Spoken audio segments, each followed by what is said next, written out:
Our big question today is, what is the meaning of the Unity Day for Zimbabwe? Some people say it must be scrapped off completely. Others believe that it continues to be relevant and therefore it must not be scrapped off. These are the issues that we are going to be discussing today. But before we proceed, remember to like our video, to hit that subscribe button and to hit the notification bell so that we can continue to notify you when we upload new videos. And remember to also to share with your friends, as well as to make comments, because we welcome comments from you, the viewer, regarding the issues that we have discussed, as well as any new issues that you might want us to discuss in future. Now, back to our question.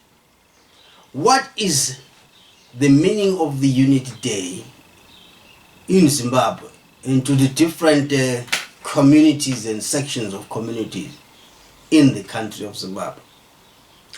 Well, maybe just to contextualize everything, we look at the background to the Unity Agreement. The Unity Agreement was signed on the 22nd of December 1987.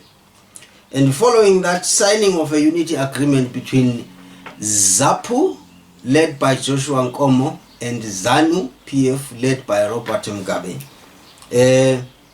this December 22 as a day was then declared a national holiday to celebrate that unity. But of course, you will take into account that there were many other political parties which were not invited into that unity discussion and the unity accord. So it was basically a unity between two political groupings, two political parties, which did not include everybody within the country. And another important point is that the Unity Agreement was signed at a time when Matabeleland was under military occupation.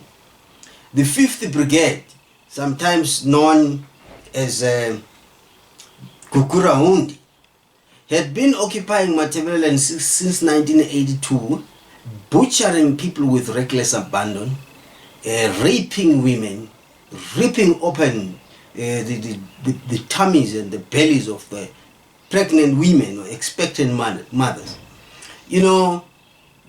Keeping people in concentration camps at Balagwe and other places, throwing live human beings into mine pits, mine shafts, burying men and women in shallow graves, abducting people overnight. A lot of people, thousands upon thousands of people, went unaccounted for during that period.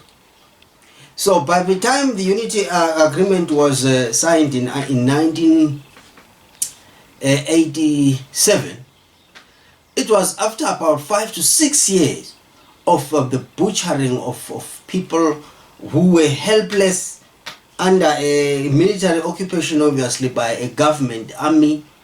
And so the people of Matabeleland were literally helpless. They needed that kind of a relief from being butchered without any intervention from anybody. So for Joshua Nkomo and the ZAPU, PF ZAPU, and all the members of PF ZAPU, the Unity Agreement came as an opportunity to cause a stoppage of the butchering of unarmed civilians in Matabeleland. So they signed this Unity Agreement under very unfriendly conditions as a document of surrender, to surrender their political role and influence in the country, because as the Unity Accord was signed, ZAPU was dissolved practically, though there was a claim that there had been a unity. But what you find in practical terms is that PF ZAPU was actually absorbed into ZANU, because it ceased to exist. Its structures ceased to exist. Between 1987 and the year 2008 or 2009, when Dubeso Dabengwa purported to pull out, ZAPU did not hold any meeting as ZAPU. So in practical terms, ZAPU was dissolved. And as a result, then you find that because of that, the continued celebration of the Unity Day to the people of Matabeleland is not the same, does not have the same meaning as the celebration of the Unity Day by, say, ZANU-PF and the people outside Matabeleland. Because for the people outside Matabeleland, maybe they believe there was unity between ZAPU and ZANU. They believe that there was unity between the Ndebele speaking people and the Shona speaking people of Zimbabwe. That is what some people have been made to believe. Because over the years, that has been the rhetoric, that the people of Zimbabwe are united. Zimbabwe is a unitary state. The Ndebele people and the Shona people have been united. ZAPU and ZANU were united, even though the name came out as ZANU-PF, as it had always been before the so-called unity. So for some people then, those who may not have been fully informed, it was a unity, and it's worth being celebrated as a Unity Day to mark the commencement of a united front for the people of Zimbabwe.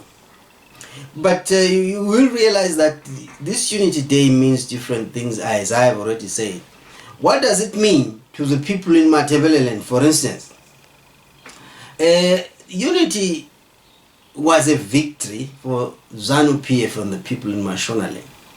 But it was a period, rather it marked an end to the period of torture and killing. So for the people in Matabeleland, unity signifies defeat, because it marks the formal end of PF ZAPU as an organization that the people had been part of since the early 1960s, 1961, 62, thereabout. So for the people in Matabeleland, it meant a serious loss. That is why you find that while it is being celebrated outside Matabeleland as a Unity Day, it is being commemorated as a dark day in Matabeleland, because it is always a painful reminder of the souls that were lost, always a painful reminder of the brothers that were killed and tortured, of the fathers, the mothers that were killed and tortured. It is always a painful reminder of women that were raped, dragged into sexual activities that they did not anticipate and that they did not ask for against their will. So this Unity Day is a painful reminder to people that were tortured and have not had any redress ever since. The government went on to reform, or rather to amend the law in such a way as to protect perpetrators of the rape, of the gang rapes, of the murders, all those people that were unaccounted for, who disappeared without a trace. Whenever this day is being celebrated, in the minds and in the hearts of the people of Matabeleland, it invokes a painful memory.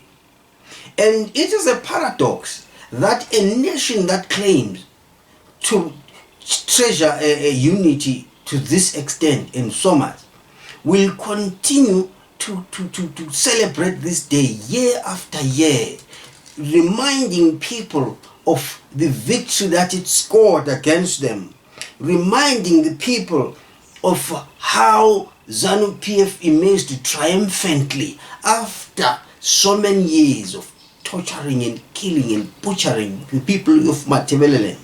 And the people of Matabeleland, ironically, are being drawn to celebrate their own defeat, to celebrate the murder of their own kith and kin, the rape of their mothers, the rape of their sisters, the rape of their aunties, the rape of their own daughters. They are meant to celebrate that.